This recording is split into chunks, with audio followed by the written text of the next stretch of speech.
welcome to episode 177 of Heresy Accountability Buddies. My name is Jack, followed by my fellow hosts of Brian, Duncan, and John. And Jamie's in the back seat doing weird stuff with a dog, from what I heard. Anyway. Those are definitely words, so yeah. Yeah. If you were a patron, you would be able to hop in here and hear it. But anyway, Jamie says he loves you all, and he cannot wait to be back harassing everybody. He can't wait for his vacation to be over so he can have a vacation from his vacation. Yes, so tonight we are going over apparently the new Zone Mortalis book, which apparently is a thing. Yes. Yep. I don't know. Yeah, okay, there you go. There you go. Perfect. Because I can't see anything when you do it that way. So before we get any further, let's do a quick station identification. Do you love resin bases? Then go to our sponsor, Elric Hobbies, for all of your basing and basing accessory needs. Use code HeresyABB at checkout for a discount. Legendary Monument Hobbies. Monument Hobbies is a one-stop shop for all of your painting needs. Use code HeresyABB at checkout for a 5% discount on your purchase. Pop Goes the Monkey. Find maker of third-party accessory bits of arms, legs, backpacks, and more, where you can get 10% off your first order over $125 with code HeresyABB at checkout. Station identification. And thank you to our patrons. Without you, none of this would be possible. So let's do a quick hobby update. I did nothing this week, and I am not ashamed of it. Then I kicked it over to Duncan. I got Zenithal white highlights down on the Ultramarine tanks. And that's all I got done, because this week turned into hell. So I'll kick it to Bri. Bri, what'd you do? I painted more on Zone Mortalis tiles. Not as much as I wanted to get done, but they were making forward progress. I started painting hazard stripes on the 3 that I got base coated. I still need to fix the one that I have not primed yet and get that one primed probably tomorrow. I got the base coloring of the red on the normal part. I painted the special bits a Vallejo just gray color because that was a can of paint I had lying around that I had no other plans for. Hand painted copper on some of the metal bits. I painted the door in one of my favorite steel colors. And then last night when I couldn't sleep, I painted hazard stripes, which I think turned out really good and added a good bit of pop to the tile. I also built a 1/144th scale Zaku 2 model, and I started building the camphor model that my boys got me for Father's Day last night. So not too terribly much, but I got a little bit done. What about you, John? Yeah, so last time I didn't finish my Mechanicum for the New Year, New Army challenge, but I did manage to finally finish those off this week. So I got them all based, I got them mudded in, let that dry for a couple days, and I went ahead and added in all the UV resin and everything, and then got the gemstones done with the Tamiya Clear. Always breathe the fumes. Always. And the whole army looks pretty cohesive. So I started working on the next batch. Is going to be 2 Thanatars. That's all I'm doing for nearly 500 points since I just did 1,000 points. I got the Thanatars bodies built, and then decided that since that's going to not be due for a while, I was going to start working on the Mastodon. So I got the left and right interiors built, and then while working on the door, the little pistons that go in the door bit were really just falling out, so they weren't going to stay in place. So I went ahead and pinned those with some straight pins. Oh my god, I fought those damn joints for so damn long. Yep. Oh my god. Yeah, I dropped mine in, and I was like, I picked the door up and it immediately fell out, and I was like, nope, we're not doing that shit. So I just drilled through them and dropped a straight pin in there and glued it on the top. Now I'm fighting the bottom part walkway thing, trying to make it look kind of nice before I glue it into one side and then paint the interior. So that model, it's kind of a pain in the ass. That model was nothing but a giant pain in my left testicle. I will admit, I've been working on it for nearly 9 hours today, and I've only gotten the interior done. Mm-hmm. And if you walk away from it for like a week and come back, somehow other stuff will be messed up on it, even though nothing touched it. Don't say that. I don't like that. I know. Put that evil on me, Ricky Bobby. That evil was put upon me. I'm just letting everybody know about it. Yeah, I there was some pretty bad gaps in some of the parts that fit, so there's some putty work with the little Vallejo putty that I like to use, squirted into different little nooks and crannies to try to finish some of the gap filling. But for the most part, I'm like, this is going to be the interior. It's not going to be super seen very well, so I'm not going to spend a lot of time on it. At this point, it doesn't even need to be seen. Like, I did it because I'm apparently, I hate myself. I know you hate yourself. That's why you're doing it. But in the current rule set, like, you can just glue the top on it and walk away. I know, but the interior exists, and it has to be seen if it exists. Dude, I am right there with you. I spent more time on that interior that nobody will ever see. I'm just letting everybody else out there know in the wild listener land that please do not be like us. Love yourself. I will admit that my little replacement guns did come in from China, so those are going to be nice. It's aluminum barrels and 3D printed shrouds and everything, so I can replace that goofy looking like multi-part contraption that they call an AA gun. Oh, I hate that gun too. Yeah, it looked way too confusing to build, so I was like, I'm just going to order some ones from China for $10. You know what I should have did? Ordered some from China for $10? Absolutely. Like, that gun ended up so janky that I may go back and 3D print like a new gun for it. That gun ended up so janky.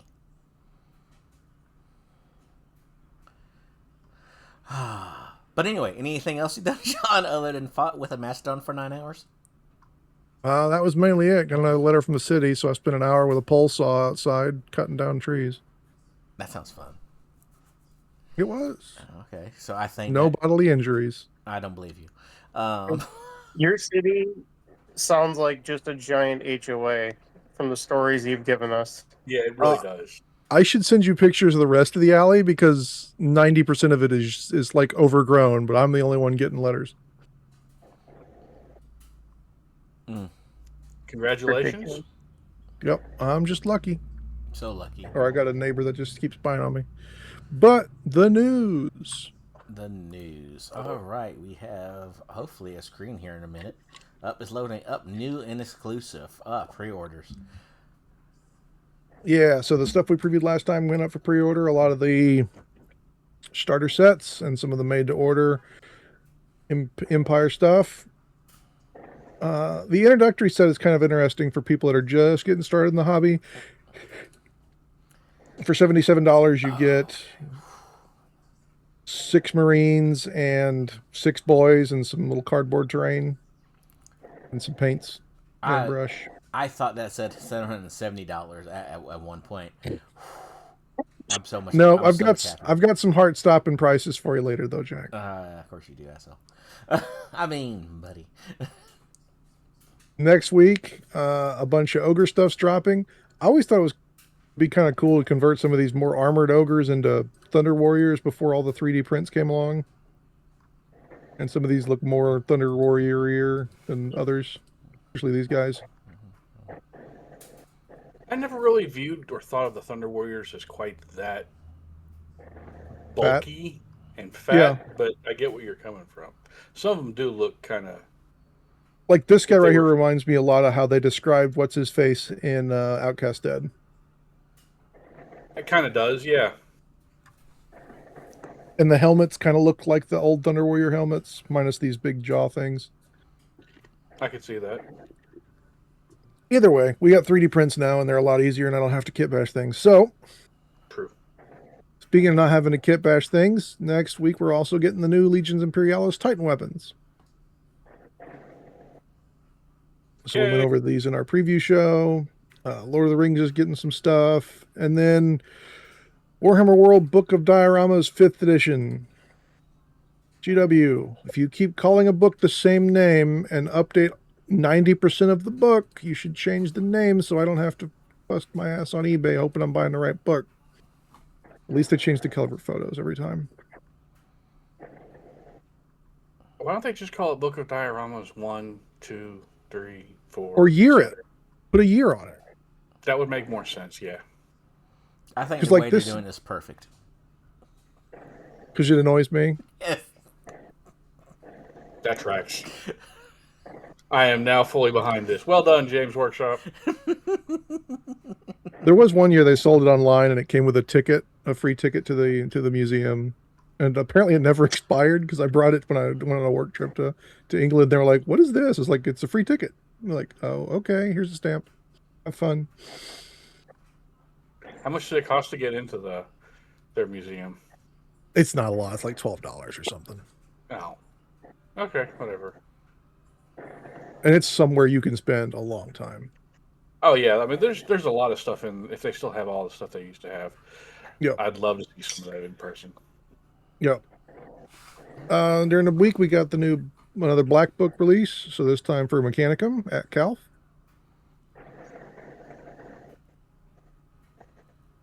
We had a little bit of a kind of a freaky thing happen this week. On Monday they dropped hey, do you guys have any questions about our big summer preview thing? Duncan and I and the rest of the cast sent over a bunch of heresy-based questions, and none of them got answered. We sent over, to be exact, 22 total heresy questions, I think. Yep.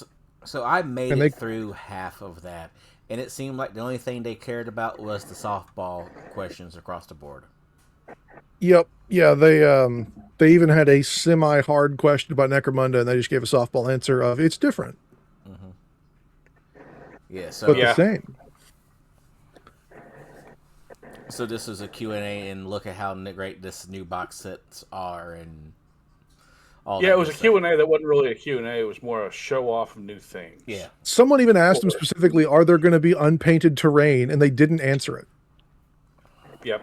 Despite them showing off the terrain and going, you'll get 2 of these to make this whole table. They just didn't answer his question. They just used it to promo their current stuff that they've already announced. Yep.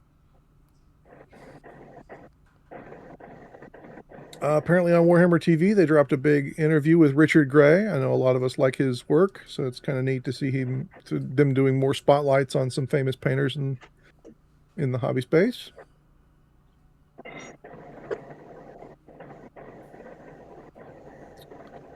We also got a preview for a new Ultramarine for Primaris stuff, but it's got a cool Macragian axe that you can steal for Heresy, and an Ultramarine sword you can steal for Heresy, and a helmet, and a iron halo, and a tassel, and other cool Ultramarine bits you can steal. Everybody loves bits. Everybody loves bits. Displate didn't drop any Heresy-related stuff, but there's a bunch more Badab War-related, as well as a bunch of different Space Marine stuff. So if you're interested in that, you might want to check them out. I've talked before about how Merchoid is really expensive, and so this week, Merchoid got this nice fancy Servo Skull cup.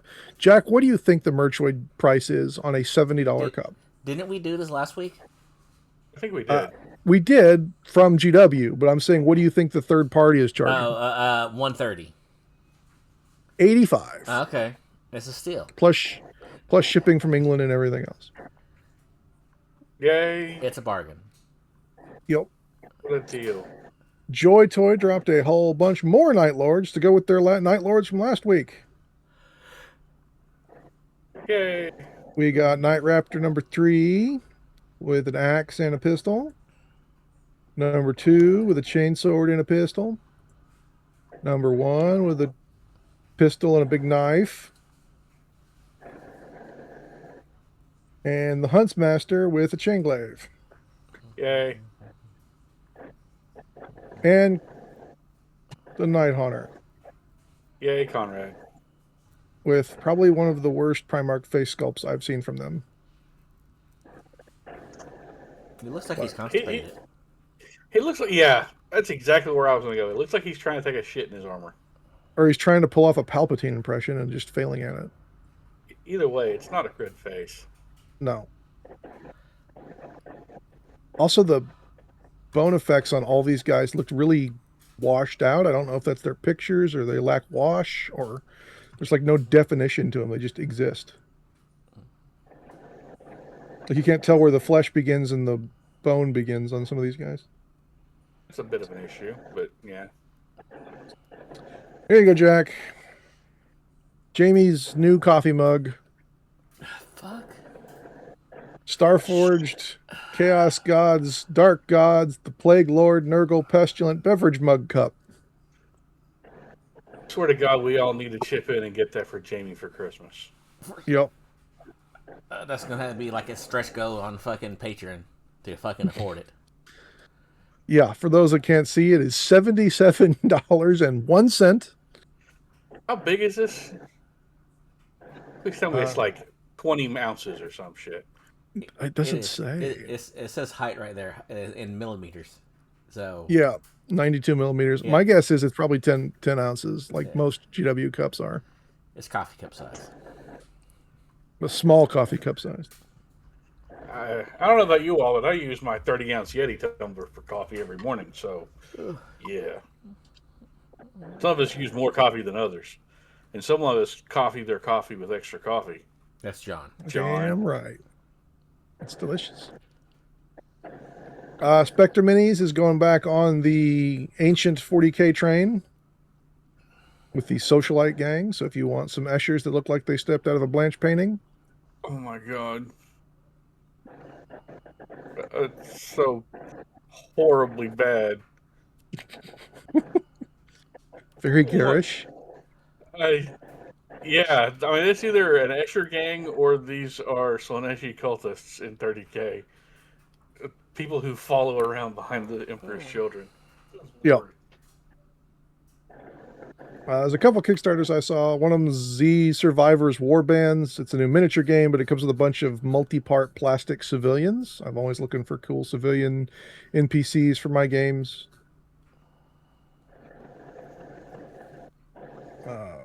Winstonian's Warband was kind of one that I saw for Old World.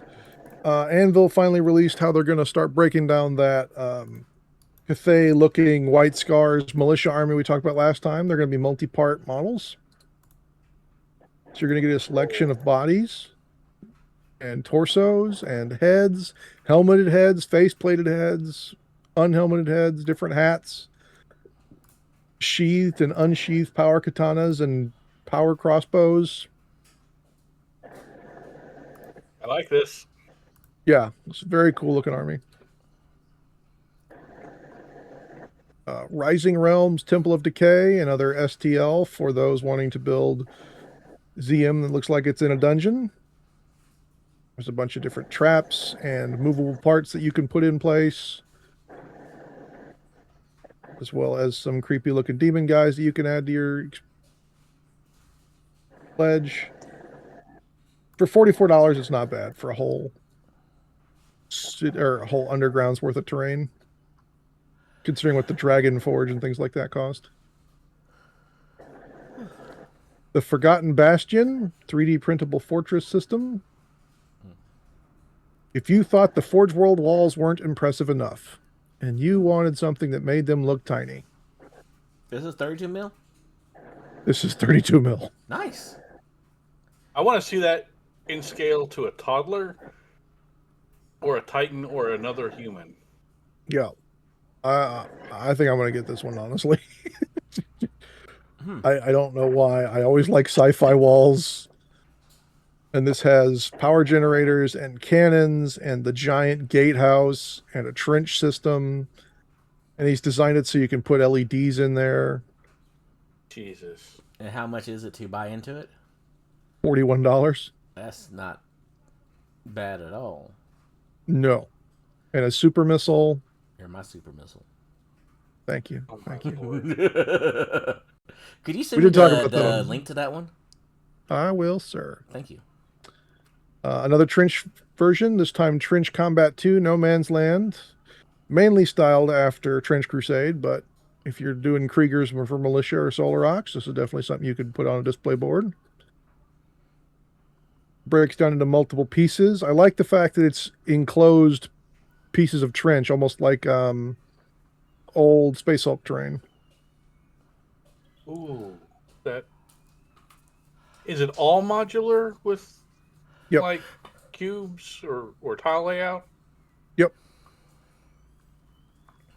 It's got a locking system.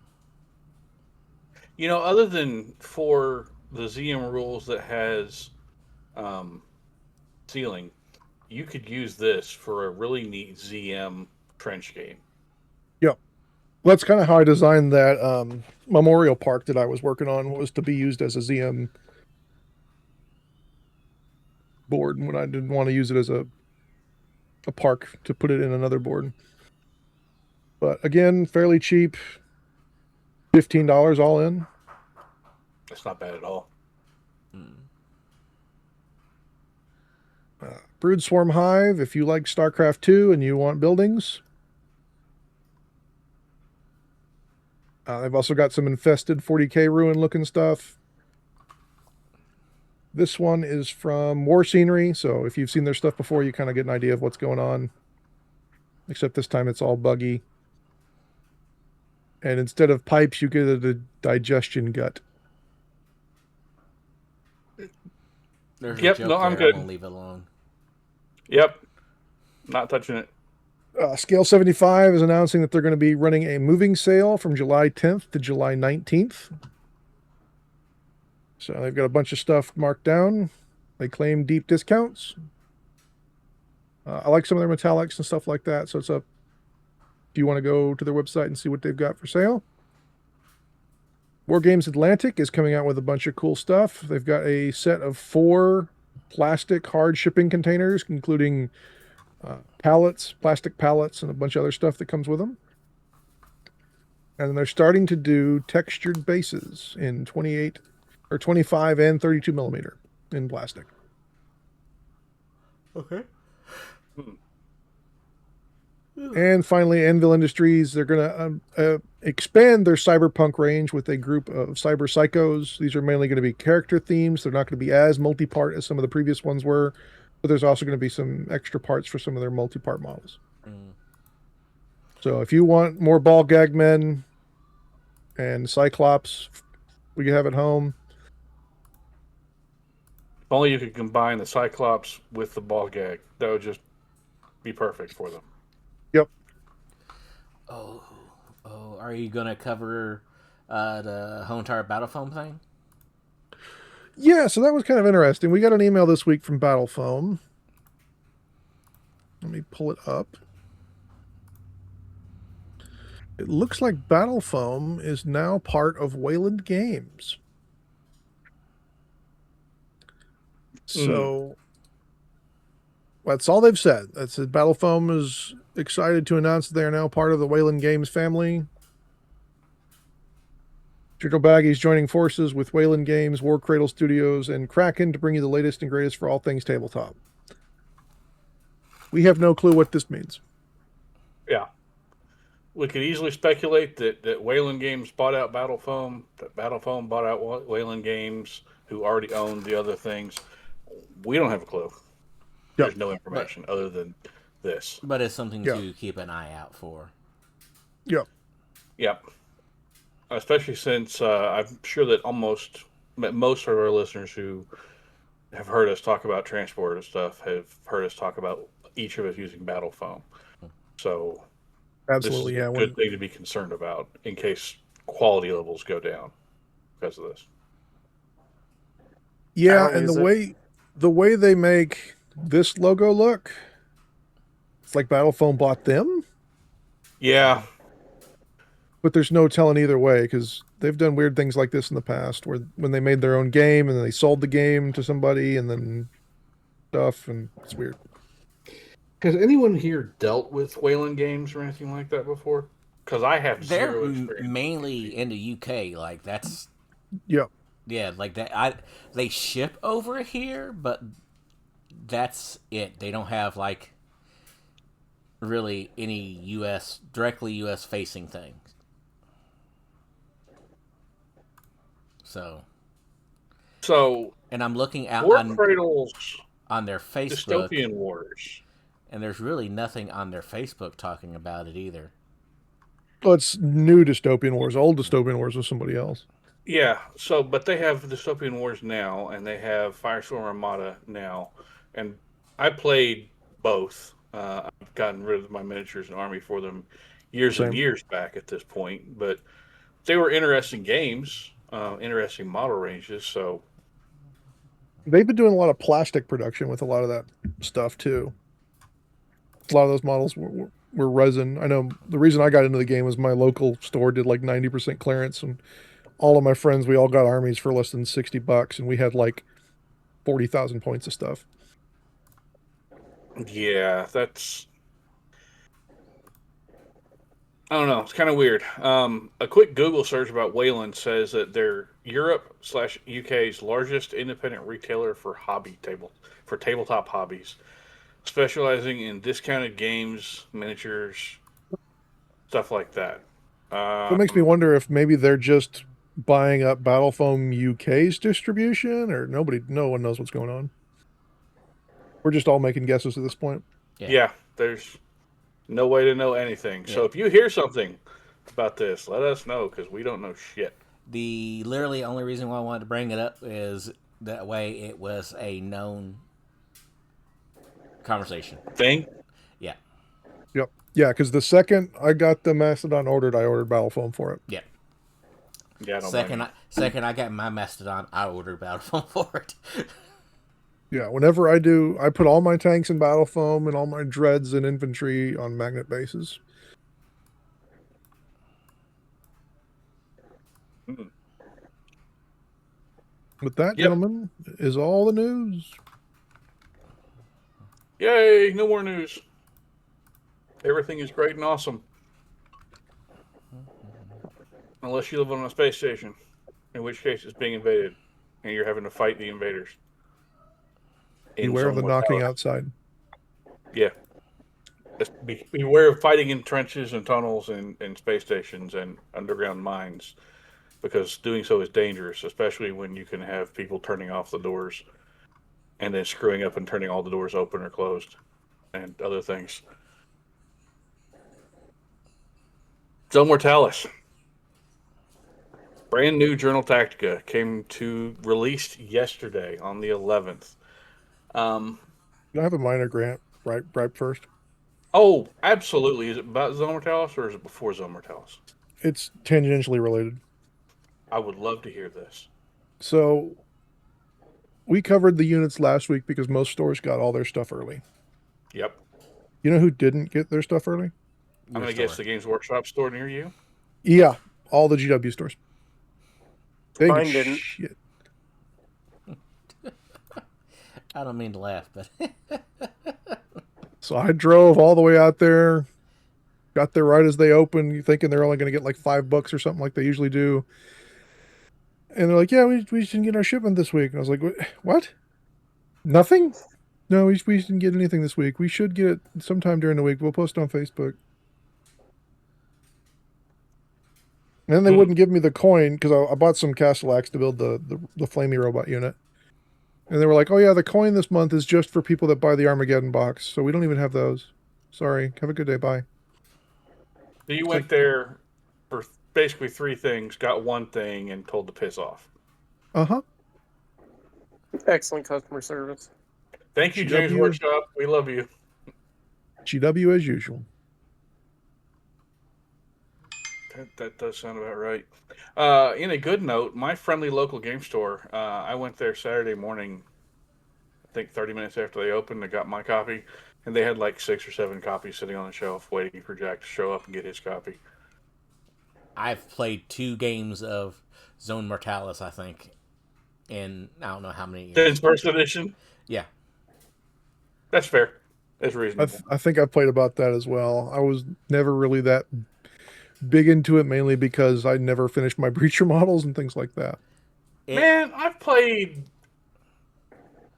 3 games of Zone Mortalis since first edition. I played a few dozen. I am Yeah. all for expanded rules for game system stuff that adds in new stuff. Um, I personally believe we desperately need a chapter approved, whatever you want to call it, kill team. Something that doesn't take a lot of train, that is easy to get people in and rolling dice so they can see how fun it is. Zone Mortalis is all well and good, but there's a large stigma that comes with it that you need a crap ton of train to do it properly. Don't know if that's the case in the new edition because I didn't even bother reading the rules for a game mode that I'd probably never play. I have So- one gripe about the book we did just get, and that's they basically just took what was available online as a free PDF and then just added in more weird shit. And it's not well written. And it's going to lead to some confusions, especially for Demons of the Runestone. Not that anybody cares about that army anymore. But it's, yeah. I'm gonna say that there are certain parts of this that the wordiness of it is so very so very word heavy when they're trying to explain a simple operation that you're going to have to read it 4 to 7 times for a paragraph before you understand that it can be summed up in like a single sentence. I feel So, that way I'll go about a into a lot little of bit third of- edition. Yeah, I'll go a little bit into Jack's thing.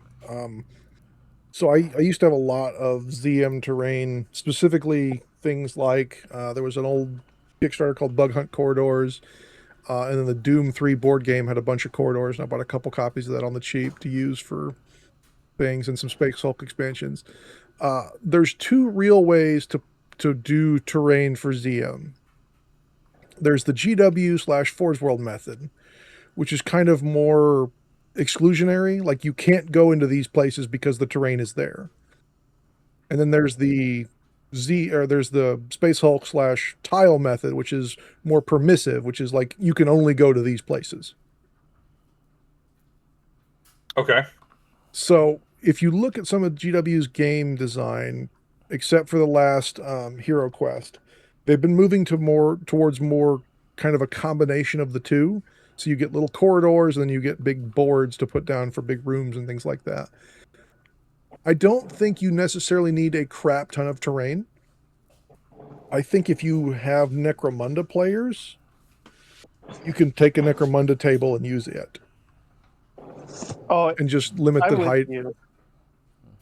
I'm with you on this, John. In fact, if you look at like the beginning of the Zone Mortalis rules, even in the PDF that they released, what they recommend for number of walls and features of terrain on the board per like 1 foot grid square is easily half, if not less, than what you would have gotten if you had the Forge World Zone Mortalis tiles. Yeah, and if you look at the Necromunda tiles, which is what I've based most of my memorial board and some of my newer terrain on, they're a lot more open than some of the old Forge World tiles. You could download pictures of what the old Bad Zone tiles were and things like that, and they were fairly open.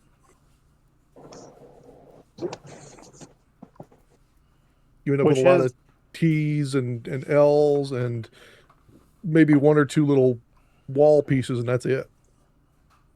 So the Forge World Zone Mortalis board I have is on semi-permanent loan from a friend. And we quickly discovered, even back in first edition, because there was only one open 1x1 tile with what that set came with, it made it really, really difficult to have an okay game because the board itself would create so many weird dead zones where like only 2 or 3 locations on the board would actually matter, and it would make for kind of a bad experience. So I've been adding more and more open terrain, like the drop pod launch bays that Jamie printed up for me. My friend had 3D printed just an open floor tile, and that helped a lot. and I'm even adding in a further 2 like MDF 1x1 tiles that I'm going to paint up as like a landing pad zone that I can put one of my Arvis lighters as a piece of terrain on, just to help open it up, because it's so restrictive. It just creates some bad situations, and like mech units like Dominatars, they're just gods of Zone Mortalis. And when you have a very tight, restricted board like that, they can effectively control half the board just with their existence, because they're very hard to shift unless you have the absolute perfect tool to shift them with.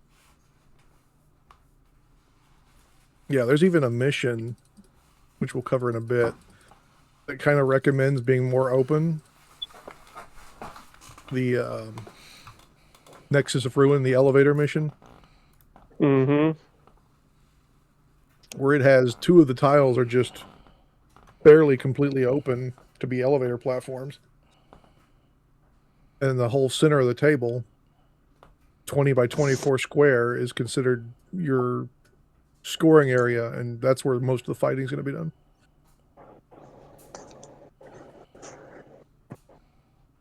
And some of the total domination actually gives you an idea of what it should be, and there's 4 completely empty tiles in a 4x3 section. I'm gonna come straight out and say this. I think that ZM is a great way to play the game. I love it. I love that it's available. I wish that the terrain availability to be able to play it and introduce people, like Jack mentioned, was more ubiquitously around for people. If you are thinking about building a Death Ray design, or if you're thinking about building a Zone Mortalis table, a small thing, you can get the Death Ray design set of MDF corridors and walls and buildings that works wonderfully. And I've got that set myself. And it's $160 from them. And you can build a perfect ZM table for $160 plus shipping. So I think that's something that could be used, reflect back to what Jack said, by using it as a straight starting point to introduce people to the game. But I wish there was more commonly available stylistic terrain for this. There was one year they had a ZM styled fight for 40K at Adepticon, and they just used a bunch of cut down 2x4s. And then left What? gap. Yeah, they used 2x4s for the walls. Yeah, Michigan GT had that for a few years as well. Like, just a 2x4 hacked in pieces, set down. Yeah. I think another way you can creatively do it is embrace like fighting in caverns, subterranean. That I could see. Okay. Yeah, So another one I was thinking about building was like a jungle, an overgrown jungle. That could be neat. That could be really neat. So You could also represent it well. I think we mentioned this earlier, doing like a trench warfare style.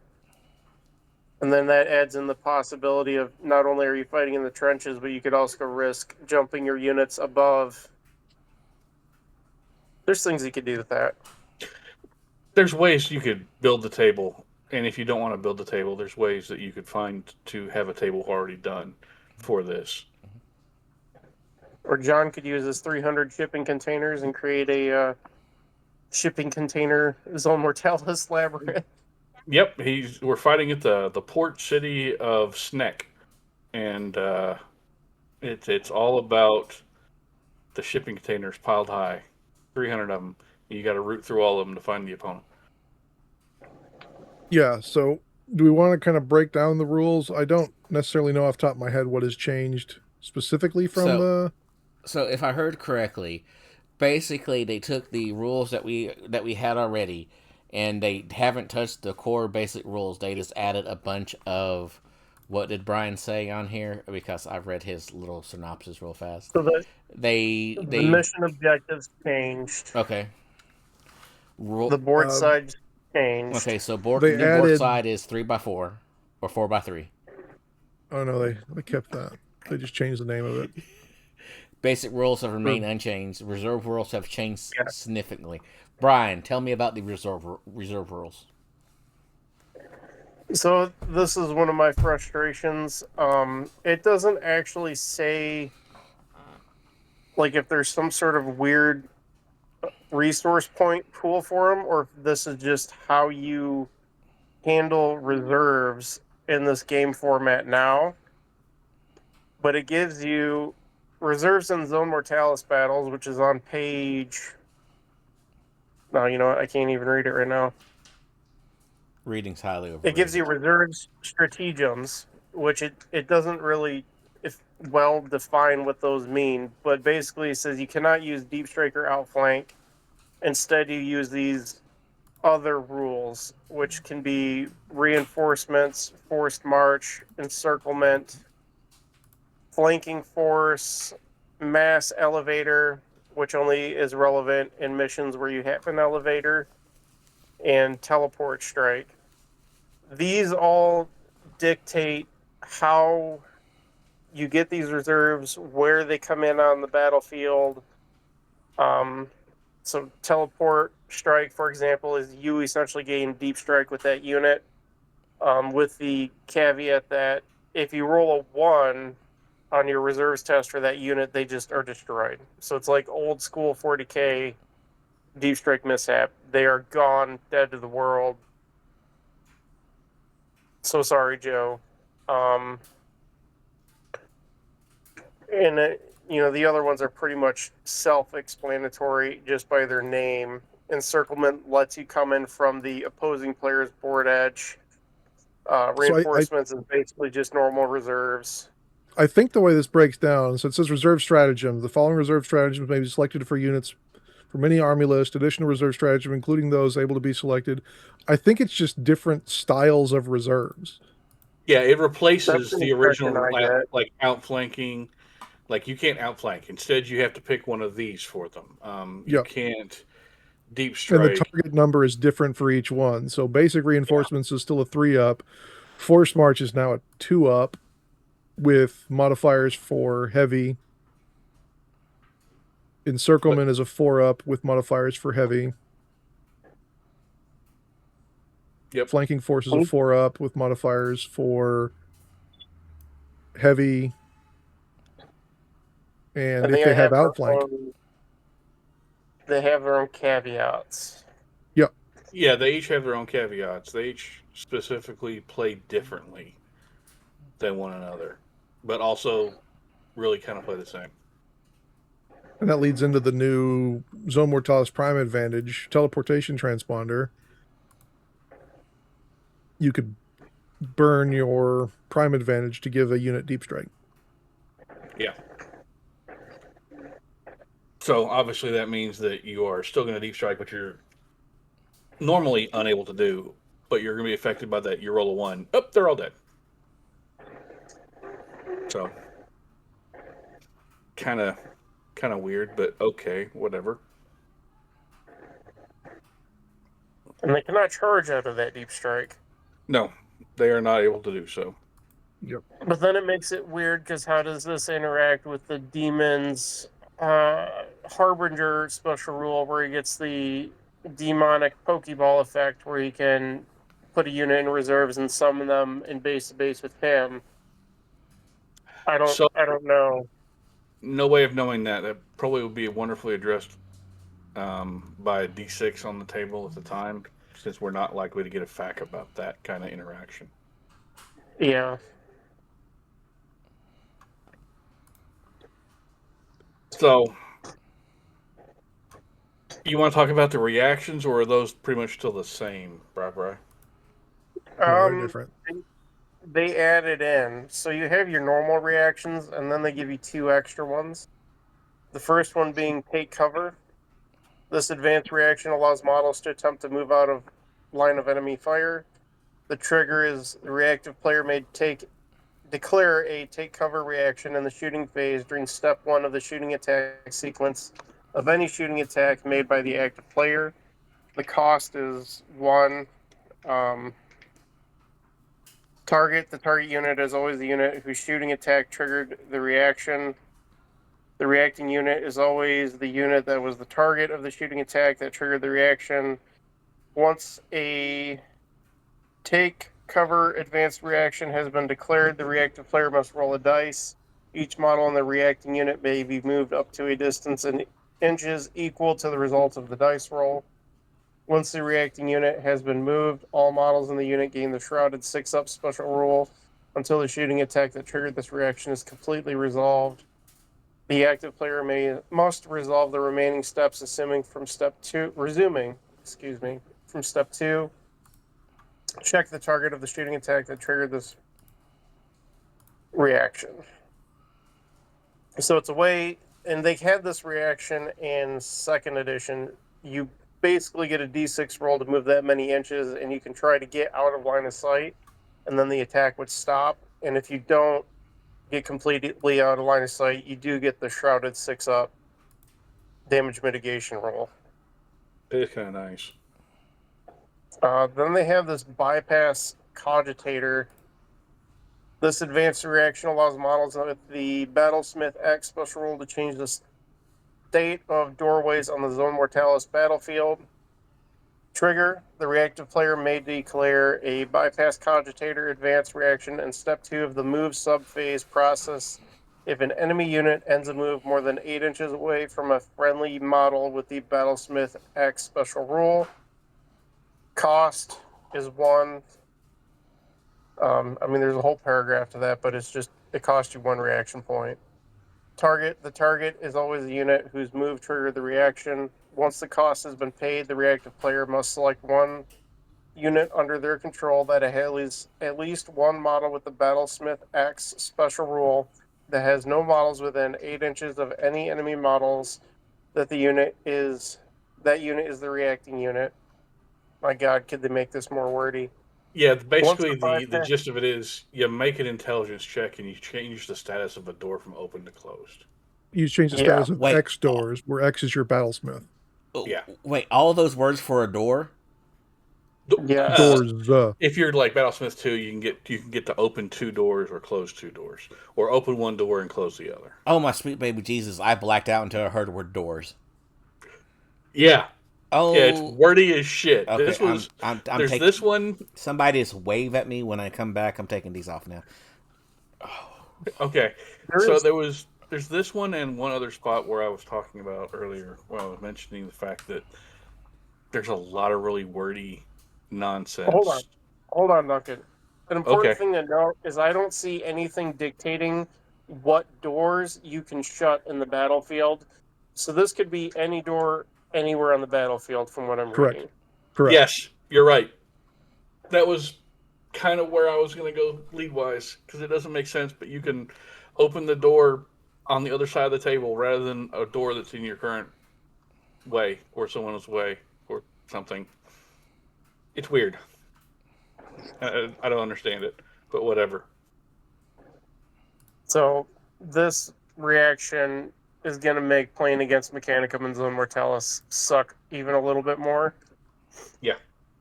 But remember, they're going to have limited reactions. You're only going to be able to screw you around a couple times.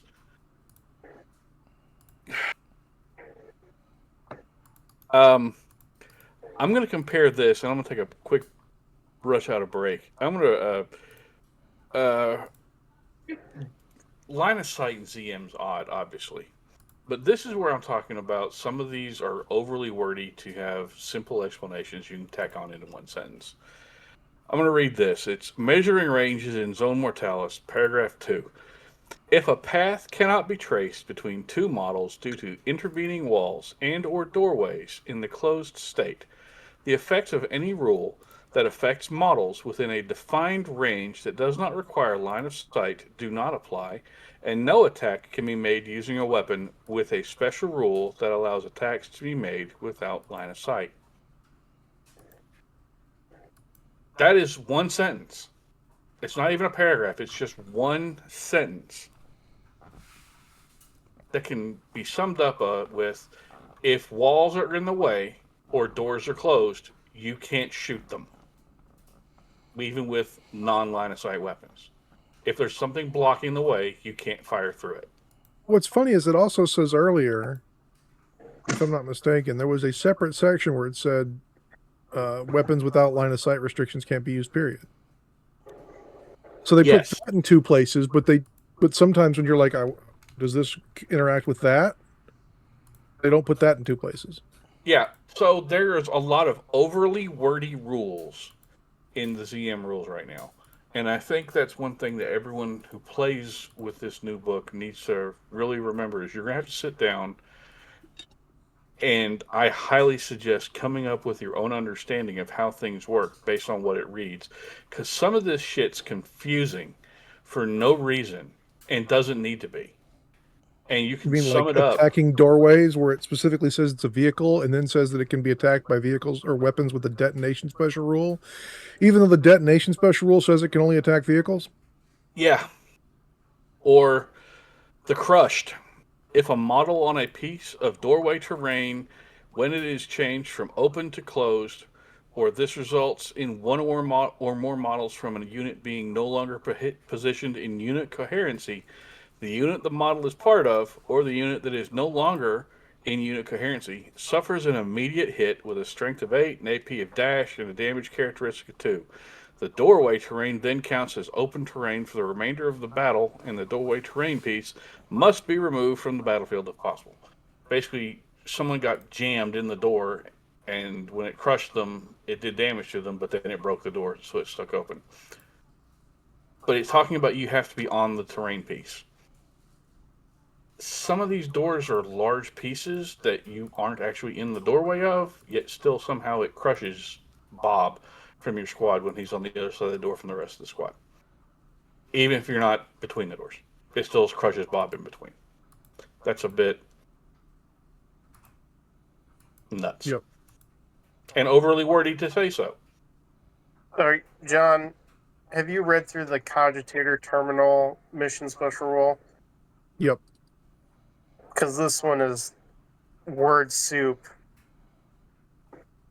So if you end your movement in base contact with the cogitator terminal, you can attempt to manipulate it by taking an interference check. The test is before another unit is selected to move, or before the reactive player resolves any reactions that may be triggered by that movement. Well, you're not moving, so how are you triggering a movement reaction? To take an interface check, roll 2d6 and subtract your intelligence and consult the chart. If you score -2 or less, the cogitator hits you in the face for strength 4, AP dash, damage 1. No further interface test may be made at that terminal for the remainder of the game. If you score a -1, you fail, and then all your other tests are at -2. If you score a 0, you fail, and all your future tests are at -2.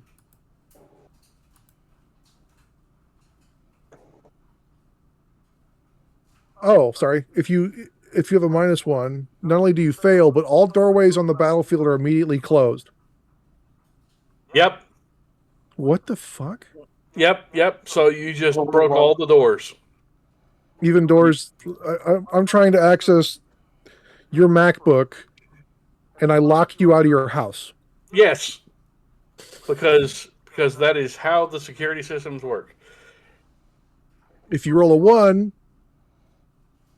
you may open a door on the table. Yep. Just one. And if you roll a 2, you may change a door any state. So not just open a door, you can close a door. Mm-hmm. And you can select one section of the battlefield to gain the Abyssal Darkness special rule. Yes, you can turn off the lights there as well. Or you can turn the lights on. Yes.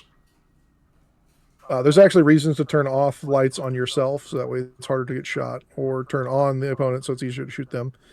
And then 3+, you succeed, you could change 3 doorways to any state, and 3 sections of the battlefield can turn on or off. Additional all interface tests made by the controlling player are +1 until that player fails a test. And your opponent gets a -2 on all their modifiers until they succeed in a test. If I log into your MacBook You can't log into your phone as easily, and I'm going to turn all the lights on in your house. Basically, you just change their password. Mm-hmm. Yeah. This is the funny part to me, is the interface test is you roll 2d6 and then you subtract the intelligence of that model. So if you have a higher intelligence, that's worse for you.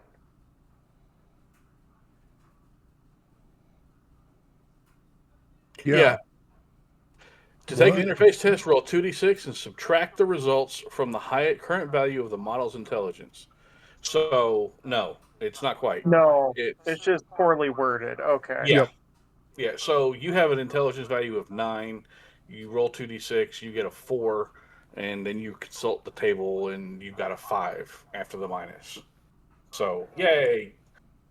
So there's some special rules that seem to be designed just to hurt non-Marines, specifically Mechanicum.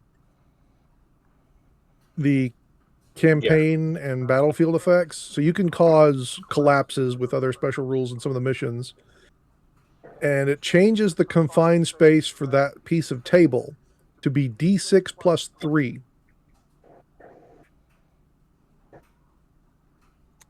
Yep. So you're basically shrinking the size of the table more and more. Alternatively, at the beginning of each game turn, players can roll a D6 for each battlefield section. On a 1, the lights turn off. So, I changing like to a lot of... Abyssal Darkness is kind of neat. Yeah.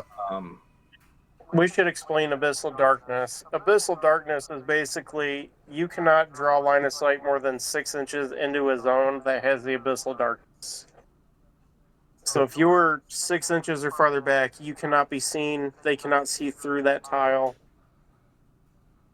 It's just like heavy terrain in a way. Yep.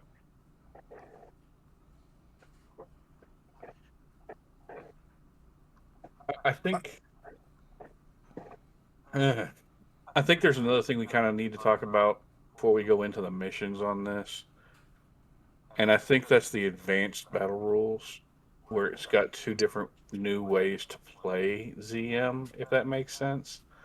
And one is basically to turn it into Space Hulk for both players. That's what we just did.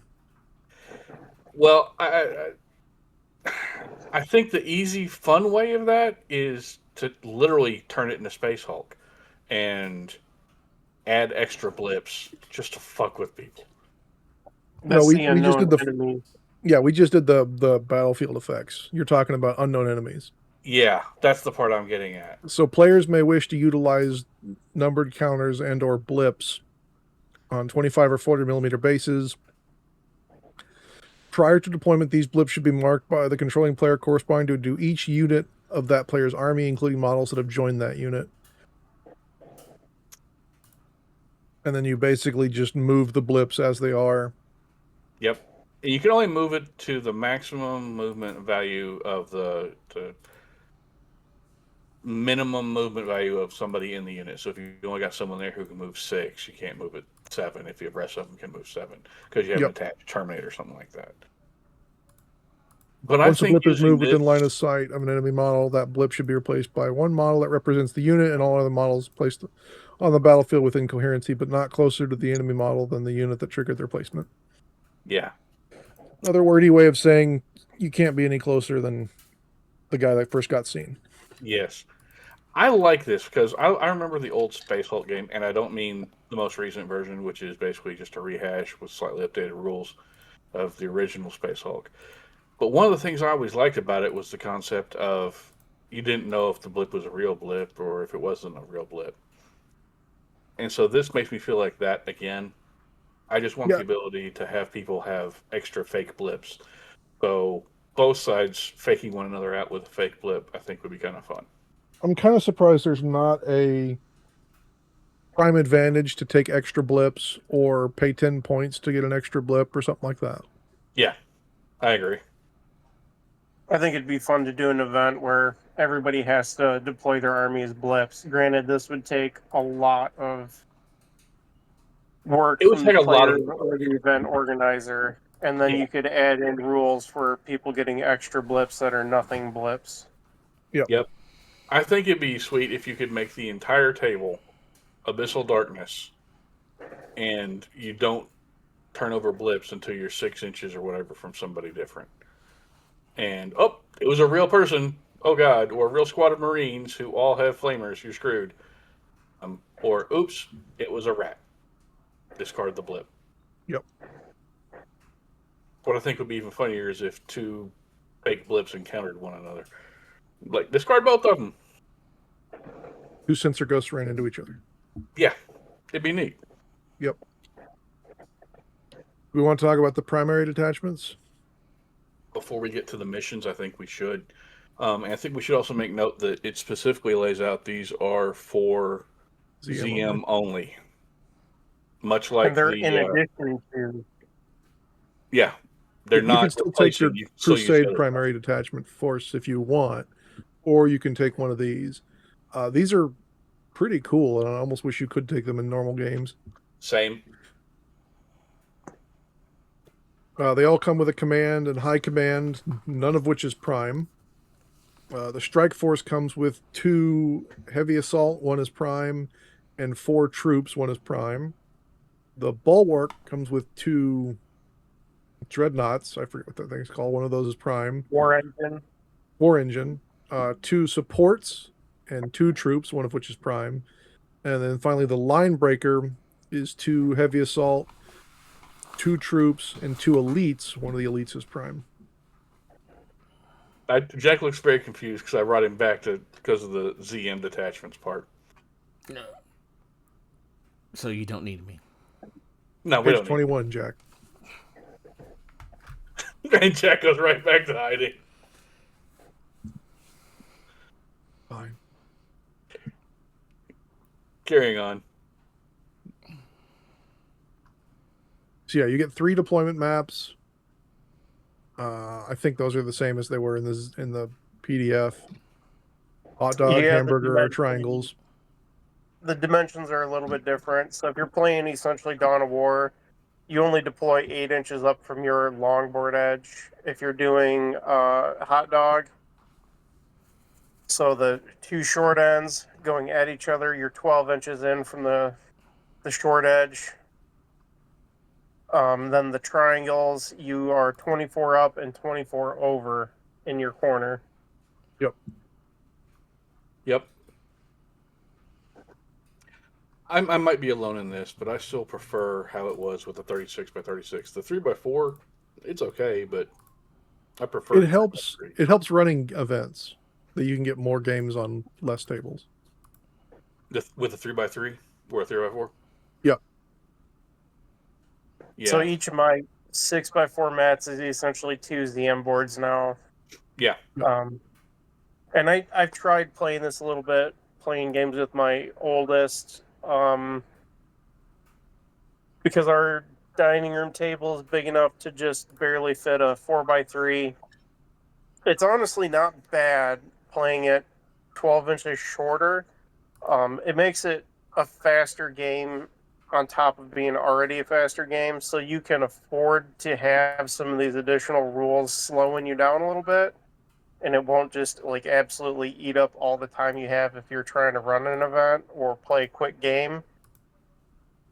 So there's definite pros to that. It also is gonna alleviate some of the limitations you might have if you're newer to playing and you want to play Zone Mortalis. You won't need as much terrain. That's very true. Previous ZM was 4x4, correct? Yep. So yes. I played, like I said, I played a limited number of ZM games. I think my favorite ZM game I played was not on a 4x4, was actually on a 3x3. So making this 4x3, I think, yeah, it does make it kind of the better of both worlds. But I'd also like to see this done with rules for 3x3, so you could even make it shorter as needed. I think if you're playing a 1,000-point game, you could absolutely play it on a 3x3. Yep.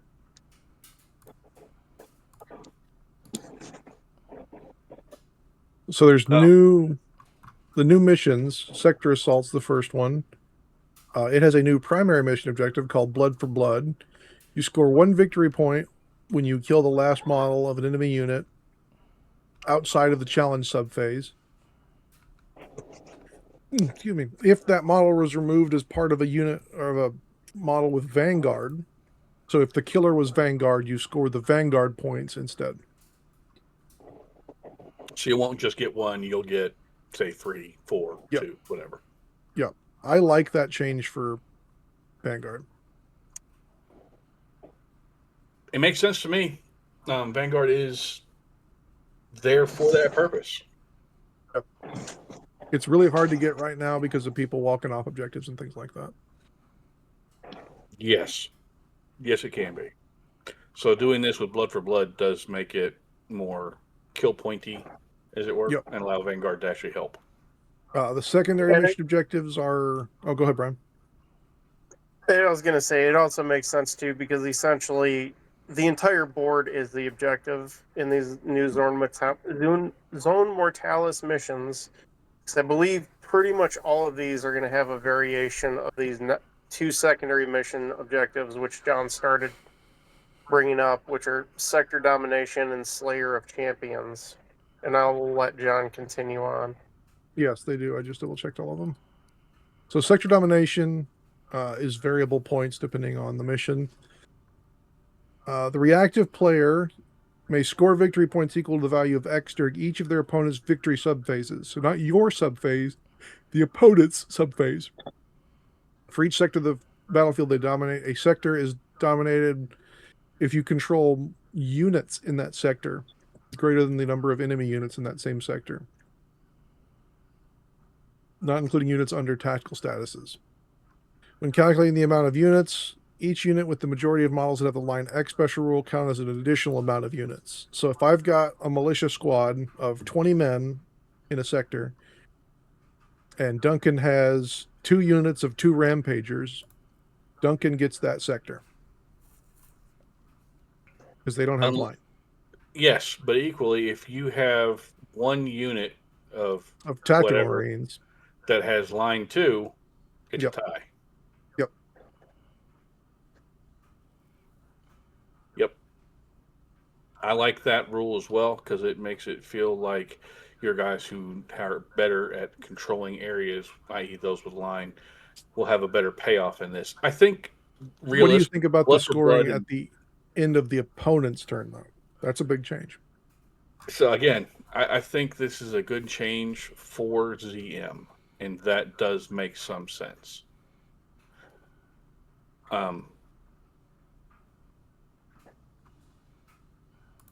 We didn't say it earlier, but there are no vehicles with greater than 2 hull points allowed in this one at all. That was a big change from the PDF. Okay, where is that, though? Because I couldn't find that.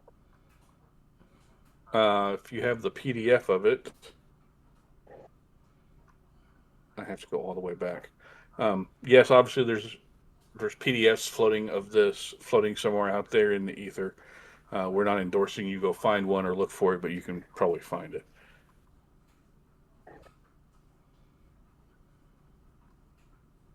While you do that, I'll look Slayer of Champions.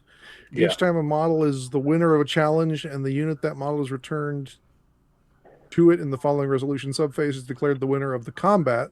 You have to win the challenge, then win the combat. The controller player gains victory points equal to the value of X appended to the instance of the special rule. An additional +1 victory point is scored if the model is removed as a casualty has the Paragon type. So for those who may have the PDF, it's page 8, and it's actually 3. It says,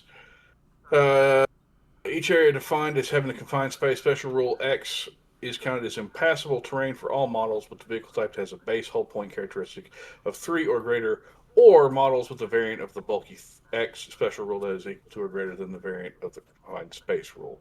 For example, an area defined as having confined space 4 is impassable for all models with bulky 4 and greater. Note that models with the anti-grav subtype have that may not be moved over or through a confined space that counts as impassable to that model. So that's basically how you were limiting the vehicles from being inside here if they have more than 3 hull points. Yep.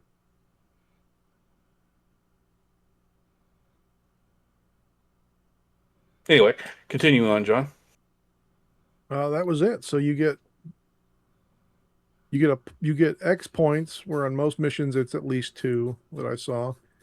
for winning the combat, or we're winning the challenge and the combat, and then plus 1 point for killing a Paragon type in the challenge. Yeah. So back to those are the special rules for the mission scoring for the secondary missions, right? Yep. All of them use the same secondary mission objectives. All right. So back to the actual missions themselves. You already did Sector Assault.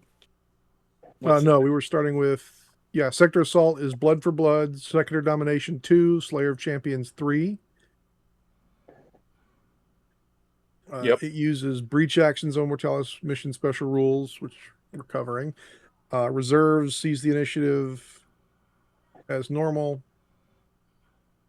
And then each sector is an 18 by 24 slice of the map. So that's what dictates your sector domination scoring, or Yep. the sectors that are dictated by this map setup. Yep. Mission 2 is no quarter. You got Blood for Blood again, Sector Domination 2, Slayer of Champions 3. This time your sectors are 12 inches across the 48-inch table edge. So it's only 3 sectors this time. Yep. Number 3 is Bloodied Ground. You've got, again, Blood for Blood, Sector Domination 3, Slayer Champions 3. And this one has Momentum, which is, I don't think we've covered that yet. Is that correct, John? No, go ahead. It's only in this mission. Yeah. In Momentum special rules, we have Momentum and Breach Action, and Reserve see the initiative as normal. Momentum. In each battle turn after the first, the number of victory points each player scores from Sector Domination X secondary objectives is reduced by 1 to a minimum of 0 for each unit under their own control that has any models within their own deployment zone. You got to get moving. Yeah, you cannot stay where you are. You got to move forward. And its Sector Alpha is the 12-inch strip right down the middle lengthwise on the 48 map.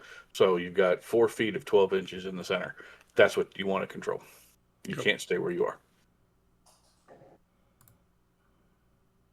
And then we got Seize Control for Clearance Mission 4. Again, Blood for Blood, Sector Domination 2, and Slayer of Champions 1.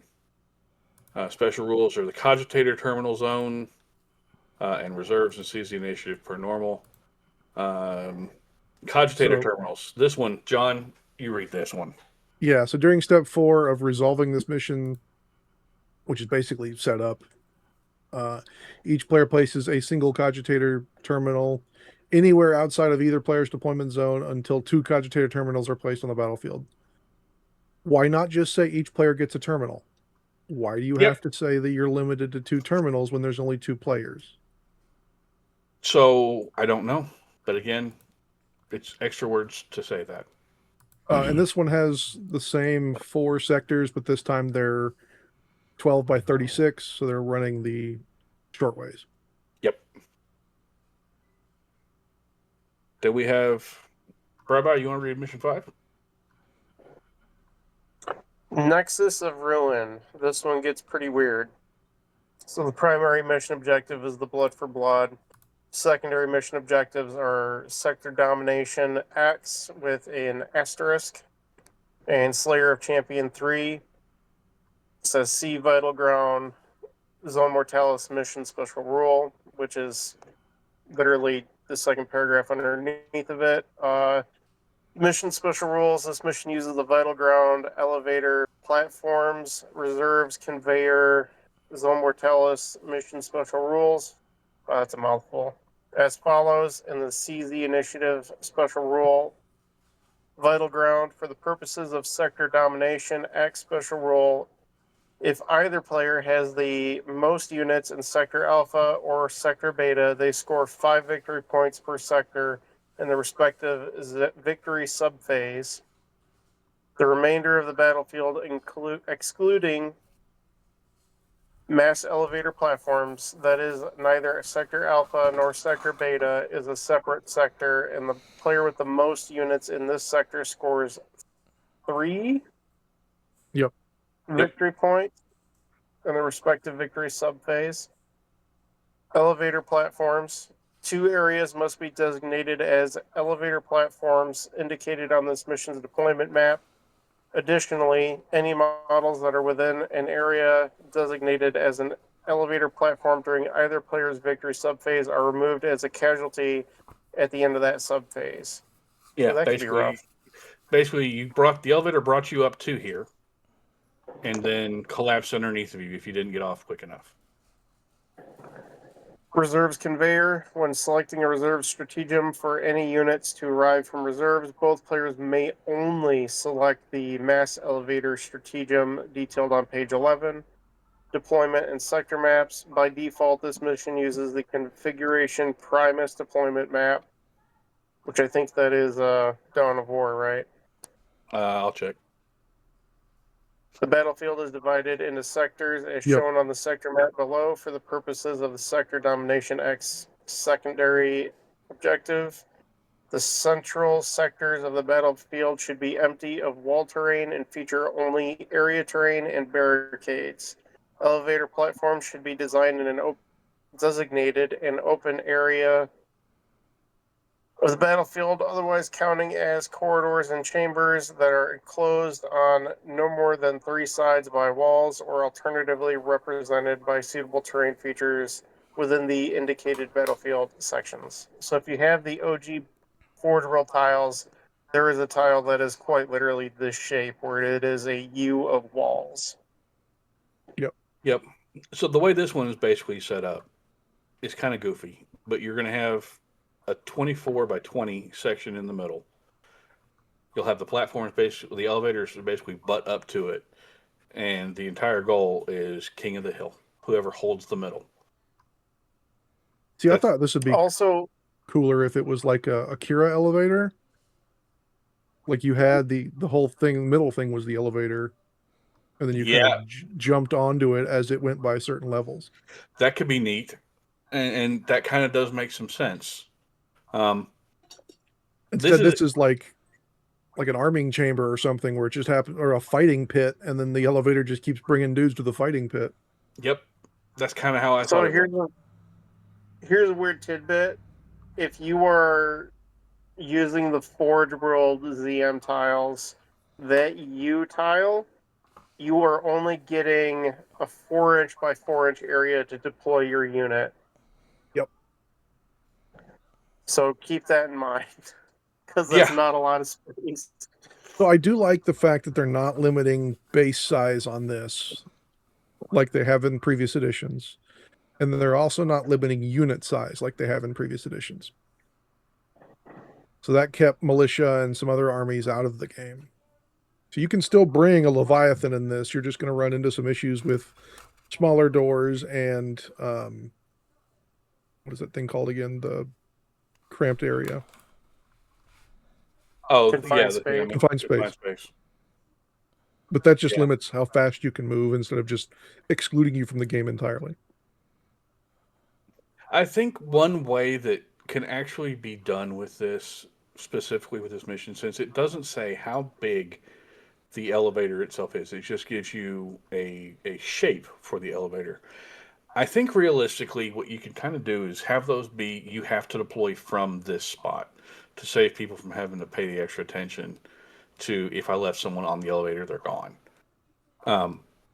Butt that up to the actual Sector Alpha and Sector Beta right there in the middle, and just flood them out into that little battlefield area where there's no terrain, there's just scatter, and it's literally the door is opening into the hell of the battle, and you get to just deploy into it and deal.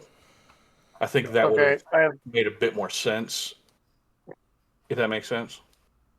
I'm going to check something real quick, because it could matter when people are thinking about playing this mission. Okay. Can you charge out of reserves if you come in on the elevator? It doesn't explain. I don't think... You can't charge if you come out of reserves. And that's why it's out of reserves on this, not out of a basically a transport door. Yeah, the reserves, these are all reserve types, and you cannot charge after coming on from reserves. I think that kind of hurts this mission a bit, because you're already limited in unit size by the size of your elevator, which I kind of agree with you, Duncan. You should be able to deploy off of the elevator platform to start with. Yeah, because the As part elevator of is the your one that movement. brought you up, and you're just deploying off of it rather than being stuck on top of it and having to deploy onto it and then move off of it. Yeah, I think you could do some changes to this and some other things we've talked about already, that maybe allowing charges after coming on from an elevator on just this mission or stuff like that. Yeah. Yeah. Because this is just a blood pit. This is just death. Yeah, literally, World Leader players like myself will love this. Night Lord players, anyone who has the hand-to-hand dedicated army is going to love this, especially since it's got Slayer of Champions 3 and Blood for Blood as the primary mission. It's all about killing the shit out of your opponent in the middle in this mission. I could see us just using that Roman arena I have as the center of the table, and then the rest of it is see him around it, and you just kind of show up to the arena like, what do we do? Oh crap! Yeah, I could see that being absolutely fitting and fun. Okay, I And have also, a people could thought see on this your being used thing, for like Duncan. Primarch Fight Club. Yep. Go ahead, Brian. The elevator is essentially the reserve's board edge, so you can still move out from that point. You don't have to deploy on the elevator. You are moving onto the board edge from that location. No, it says as part of the elevator reserves. Yeah. That you deploy onto the elevator platform itself. Yep. And you then have to move off. If the test was successful, the active player may choose to either leave the unit that was selected in reserves or to immediately bring them into play from reserves from any point on the battlefield designated as an elevator. So you have to deploy onto that, and then you can move off of it. It's just like coming in reserves on your own board edge. You come in and then you move. Yeah. So you're not trapped unless the board state dictates keep going. Moving farther. So the elevators have one opening point, and if you can't move out of that because there's someone around it, you've got people who are stuck on the elevator. Since you can't charge, you can't bring them out into close combat being within an inch of an opponent. So the people at the end of your phase who are stuck on the elevator fall down the shaft or are transported to the level up or level down and won't be effective in this battle anymore. The Shadow Realm. Yeah, they're poofed, gone. So I think that the idea that someone can sit there and just block the elevator, yeah, it's effective. I think that's a bit kind of a dickish way of doing it. The good thing is it doesn't say that one elevator is for this player, the elevator is for the other player. So someone will literally have to block both elevators to stop reserves coming off of the elevators. So, and in the blood pit, blocking the elevators means you're just going to be sitting right there and you'll be a target for the other person. All right, next mission. Do you want to do the next one? Mission 6? Since John did 2 and I've done 2, and there's 6 missions. Oh, I guess there's only 6. I don't know why I was thinking there's 10. No, sadly not. Total domination. The following mission objectives are used in this mission. Primary mission objectives, there are none. Secondary mission objectives, Sector Dominion 10 with an asterisk. Slayer of Champions 2. Mission special rules. This mission uses the Total Domination and Breach Action Zone Mortalis mission special rules and the reserves and Seize the Initiative mission special rules as per the core mission special rules. Total Domination. When this mission special rule is in effect, the Sector Domination acts secondary special objective, because it is so special. It may only be achieved during the final battle turn, but other secondary objectives are achieved as normal. Note that at the end of the battle turn 5, players should determine if a 6th and final battle turn will be played before calculating if any victory points are scored from Sector Domination X. Secondary objective. By default, this mission uses the Configuration Primaris deployment map, which I believe is Dawn of War, essentially. Yeah, it is. The entire battlefield is one sector for the purposes of Sector Domination X.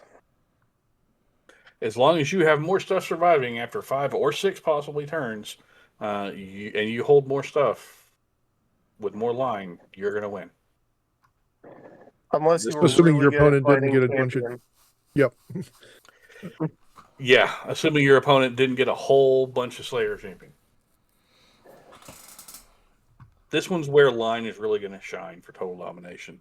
The other ones, yeah, they all include blood for blood, but this one is where line shines. It really is.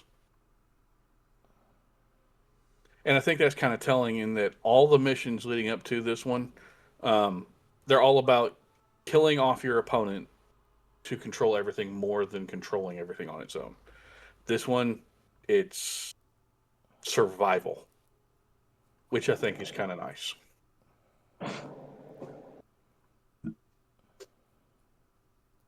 And I think that's pretty much the end of the book. There is a call out about if you have no models left at the end of the game. Yeah, that does need to be addressed. You get a slight bonus points, but otherwise, it's done on victory points. Yeah. So you could win and still lose. Yep. Yeah, which is kind of how it is in current Heresy. If you table your opponent, you add X points, but you still see who has the most points at going to the victory phase. So, yep. All in all, I think it's a decent update to the PDF. I like some of the changes, like I just had it on my page. Tight squeezes, or like if your base can't fit through it, you can. You can still move through it. You just can't assault through it, right? Yep. Yeah. You squeeze yourself, but you can't charge through it because it's too big. Which I like because I've been basing a lot of 80 millimeter base models, and not a lot of 80 millimeter base doors exist. The old Zone Mortalis board doors are 4 inches across, which should accommodate. The double wide door is, yeah. The normal door is like a 40. You have the weirdness of doors have that restriction of bulky 6 on a double door. If you're over bulky 6, you can't charge through it. Well, it says it recommends you declare that doors are that. That's fair.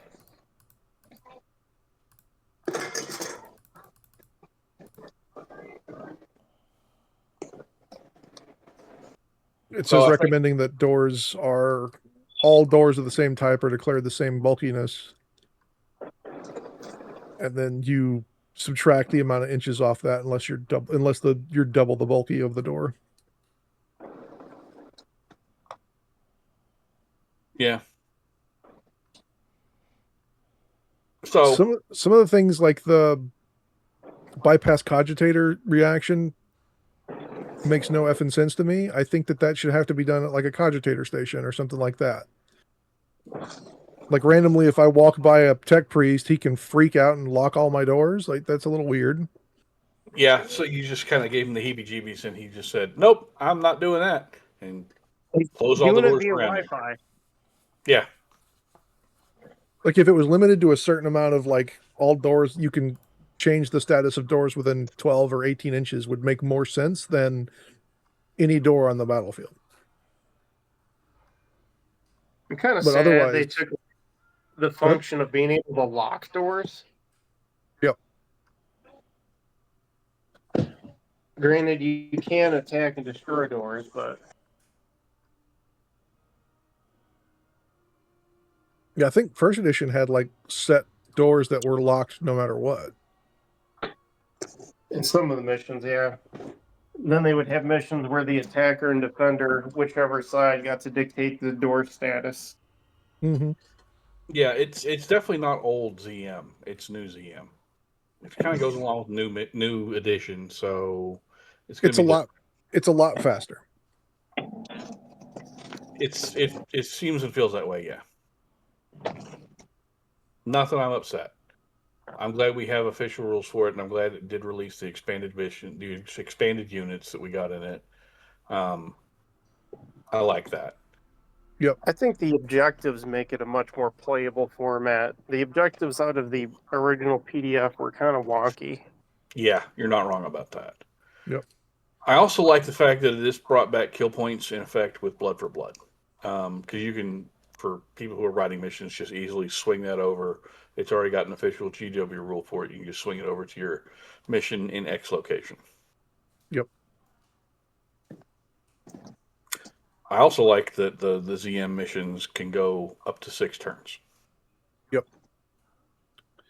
With less points and less table, That is you're going to nice. have to do a lot more maneuvering, so it's going to be important that you can plan ahead a little bit more than 4. Yeah. A random question about that. I did not see the number of turns listed in the missions specifically, other than the one mission 6. Is it in like game setup listed how long the missions go and if there is that extra potential? Yes, it is in there. I have to find it.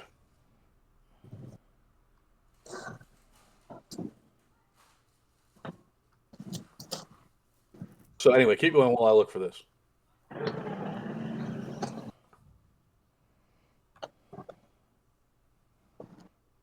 Yeah, I like the fact there's not forced objective points on the map like the 3.0.1 PDF had, because the objectives were like in the middle of tiles, or in between tiles, which made no sense. Because oftentimes you could end up with a wall taking that off.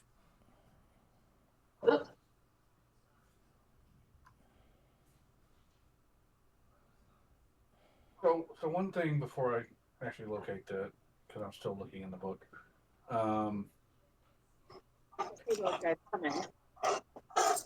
think overall this is actually a step sideways rather than a step up, if that makes sense. Because we already had the book, we already had the PDF. Putting all of this out, I don't think this was necessary, but I like that it's codification, if that makes sense. Yeah, I found the mission of length. It's under step 8 of the creation, page 16 on the PDF.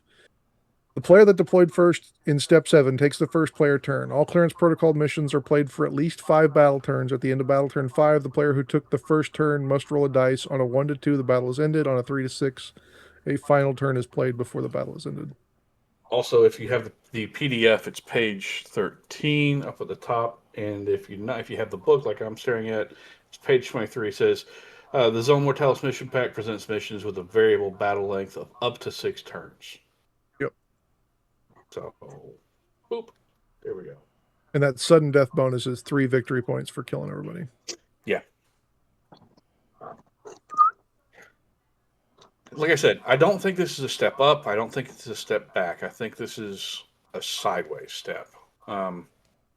It does introduce the other units. It does introduce another way of playing. But we already had most of this. So while I appreciate it being in print form, I think some of this is a little extra. You know what I mean? Yeah. I like the fact that we're not specifically marking certain tiles as being confined space. Yeah. 8 versus 6 versus blah, blah. And there's not random cogitator stations scattered all over the battlefield. Yep. I also kind of like the fact that we don't have quite as many of the weird wonky things we had back in editions before, like the reverse gravity thing. Oh, yeah. Yeah. The thing that people would look at and go, I don't want to play with those rules because those rules are stupid. And Or every weapon with strength 4 or greater had rending. Yep. That was hilarious. So shit like that made the game more difficult to play. And while it was fun, it was also an annoyance. So, because you had to remember extra rules. At early first edition, when you would have the Void Heart rules, you have to play Void Heart units that didn't otherwise get it normal. Like, unless you were a Breacher Squad or a Velataris, you weren't automatically void hardened, and you'd have to take, was it a dangerous terrain check? Yes. Yep. Yes. So Or it's sucked out into space. Yeah, I like the fact that we've done away with most of that. Unfortunately, I could see if they wanted to expand on it, they would put that into future books and bring those rules back.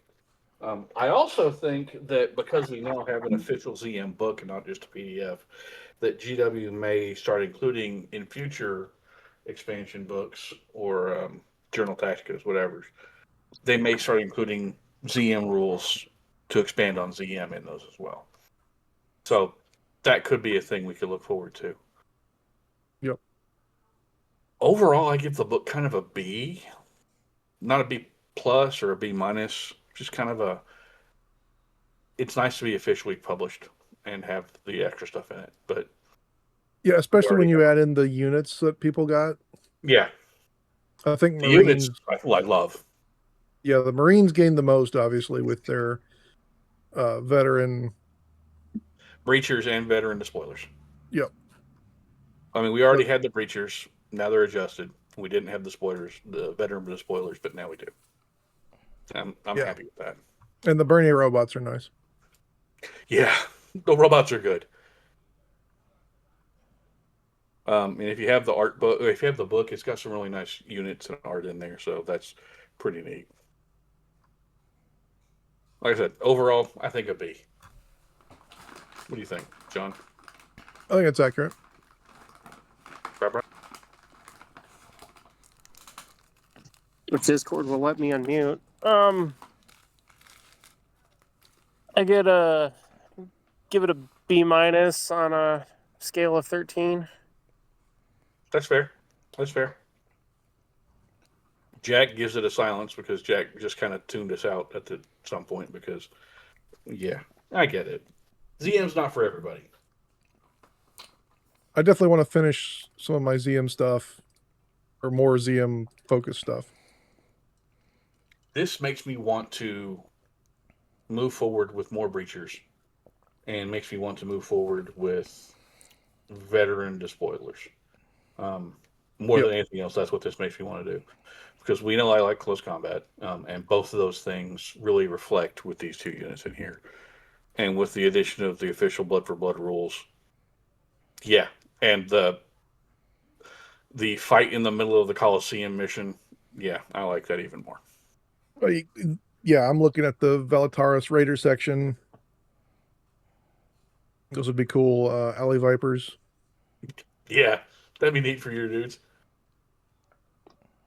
And obviously the robots and the Marine units. The one that I don't know, the combat technician squad's kind of meh. It's almost needed for this game because that reaction is just so overpowered. That is a good reaction, I will agree. Like I said, overall, I'm glad it's here. I'm glad we have it. It's helpful. Again, it just kind of reinforces my idea that I've talked about before of the rate they're putting stuff out, the way they're putting stuff out, expanding on what they already have is nice. And it makes me happy. So, kudos, James. I'm kind of surprised that you keep doing this. So, I'm glad, but please keep on. Makes me interested in what's coming on the Custodes and Zinch front. Yes. And that's actually one of the questions that we asked GW. I didn't know if that was one of the ones you wanted me to include there, but I included it myself. And obviously, they didn't answer any of our questions. So the one I asked was, with the recent announcement of the Demons of Zinch coming soon in their own faction in the journal, will we be seeing the other Chaos Gods demons being released as well? So who knows? Yeah, they touched on the Zinch demons that might be in there. They said Screamers and not Fiends. Blue Horse. Blue Horrors. But that was really all he mentioned. So it makes me wonder if we're not getting the other demons or if that was just what he knew off the top of his head. There's no telling. Yeah. I also asked if we were going to get an expansion of the Demons of the Runestorm, either in miniatures line or in rules, and obviously, again, still never answered. Yeah. I could definitely see people taking Tech Marines and their Marine Force to fill up those support choices on the Bulwark primary detachment for ZM, or a Forge Lord or whatever they want to take for their command slot. Agreed. Shall we go ahead and Go I ahead. think they put out these like ask us anything moments just to like rage bait the community because they really don't answer anybody's question. That's a good point. They do. Um, we always ask questions here, just amongst ourselves. We ask questions, and then we send email questions as a group, and we encourage others to do so. And they've never answered a single one of our questions we've ever asked. So We've sent FAQ questions in. We don't even get a red receipt. nope. At least other companies like, hey, it's going to take us a while to get back to you, blah, blah, blah type receipt would be fine. Agreed. I mean, Ryan Kimmel had his wife send cakes with the Yeah. questions on them, and he got Yeah. no response. I think the most that they ever heard back was someone in one thing said, "Yes, we got the cakes and we ate them," and I Yep. think that's all they did. I think they ignored the questions and just said, "Oh, cake," and then devoured them. Yeah, it's kind of hard not to be annoyed sometimes at how we're treated versus how some of the other games are treated. That's fair.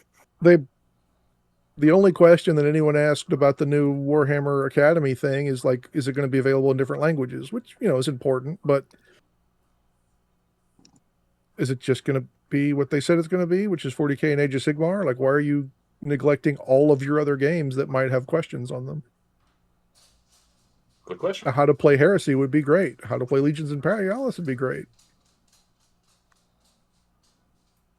Oh, well.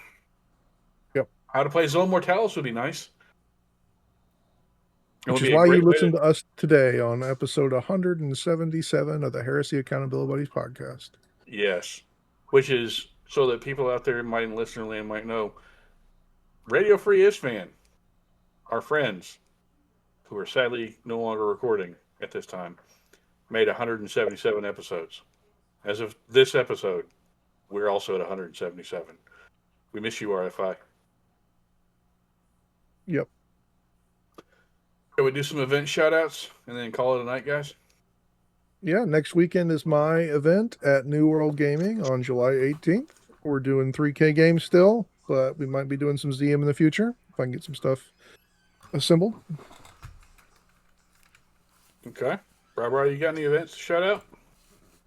Next Saturday in Grand Rapids, Michigan at Far Harbor Games, there is a Zone Mortalis event, 1,500 points. There is an event posting on Best Coast Pairings for it, or you can find more info on the Far Harbor Discord.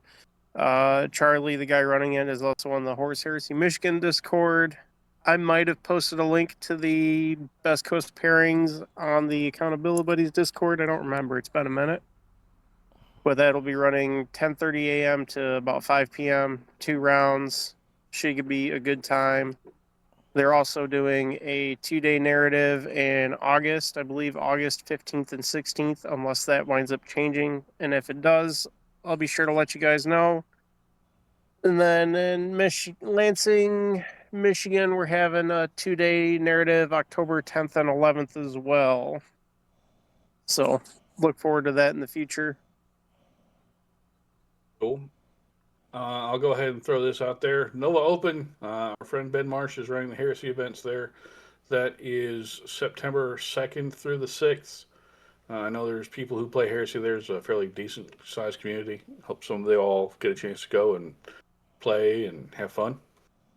Also, the guys from the Bolters at Dawn group in Cincinnati area are running BolterCon, which is November the 12th through November the 15th. It will be in Cincinnati. There are 2 Heresy events running. There's Heresy Zone Mortalis. That is being run Thursday from 10 until 9 p.m. It's $15 for that. and their regular Heresy narrative they have going on is being done on the 14th and the 15th, which is the Saturday and Sunday, and that's running from 10 a.m. to 8 p.m., and that is $15. So those are November of this year. I'm going to try to make it up to VolterCon. I'm not certain if I'll be able to do so for all of it, but I'm going to try. I might even try to talk Jack into going. Good luck to me on that, I know. I think I already have travel booked for then. See? So Jack will definitely be there because he just said he's got the travel book to go up to it. Yes, I know that's not how this works, Jack. I understand. As we said before, Duncan. Hey, Jack, does this smell like chloroform to you? I have recently discovered the chemical composition of how you do it. So how you can make your own. So, Jack, if I show up at your house on November the 11th, and I ask you to smell a rag, if I show up wherever you are with a rag on November the 11th and I ask you to smell it, just breathe deep, my friend. Breathe deep. Shall we go ahead and call it here?